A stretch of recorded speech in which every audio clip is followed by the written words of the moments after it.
Hi mga higala, my name is V and welcome to my life adventures. For the past 8 days, I've been on a journey of a lifetime, walking 20,000 to 30,000 steps each day in this beautiful country. From the day we arrived in Japan, we didn't expect nga ing ana de kalayo ang among baktason para makalibot-libot mi sa Japan. Ang mga tao sa Japan nga walay own car, it's either mag-public transpo sila, bike, or magbaktas jud. As Pinoy no, mapugos jud ka og baktas kay dili uso diri ang tricycle nga mohatod sa imo sa mga short distance nga destination. Honestly, from day 1 to day 3, gipamaulan jud ang among mga kalawasan labi na sa tiil.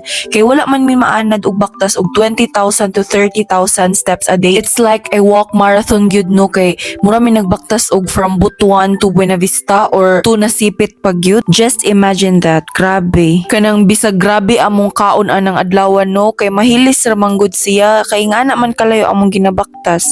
Kaya pa?